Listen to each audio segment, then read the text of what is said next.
My name's Alyson Chisholm, and I'm a farmer at Windy Hill Farm here in McKees Mills in New Brunswick. I farm here with my husband, Will Pedersen. We are growing vegetables, and we're using all the organic methods and growing things according to the organic standards.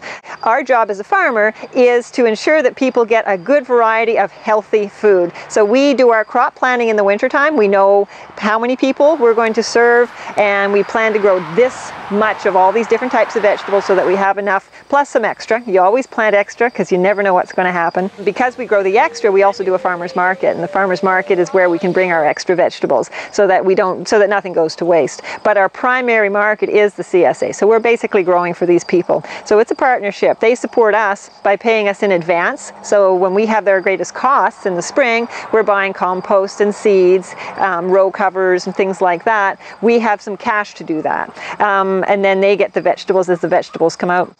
When we have excess of things, then we offer them to our CSA customers first, and we give them special prices. So anyone who is going to can tomatoes, then we can get them tomatoes. If they want to make pickles, we'll get them their cucumbers. We have a lot of carrots this year, so anybody who wants to store carrots in their root cellar, we're going to make sure that they get lots of carrots. As we took more people this year than we had originally planned, we didn't expect to have such a huge interest, and we've been so pleased and honored that so many people have trusted us and said, okay, we'll go with you and we'll see what you can do. And the wonderful thing is, these people, they have their friends, their families see the wonderful vegetables that they're getting, and they want to be involved as well. So we've got, this year we have 74 families.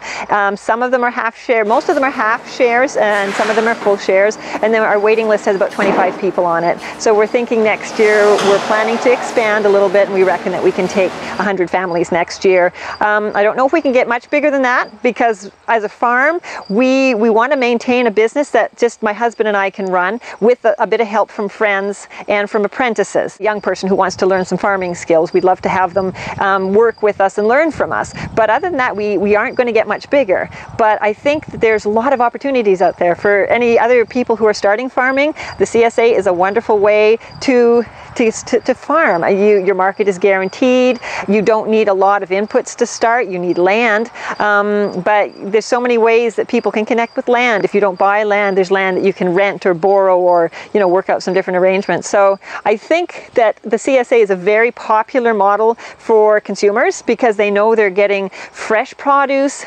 They visit the farm and they see that it's grown. The food is grown in a way that's sustainable. They're supporting farmers. These are the people in their neighborhood. These farmers are the same people who are going to go and buy from Uncle Bob at the Home Hardware. We're all part of the same community. We're all supporting one another. And I think nowadays people, they're much more aware of these things, and that's important to people. That they're supporting their farmers, that the farming is sustainable, that the produce is fresh and nutritious. It's all really good stuff. So we do our part. We do what we can in this system, and we certainly, we'd like to help other people who want to know more about CSAs to learn how to do it as well.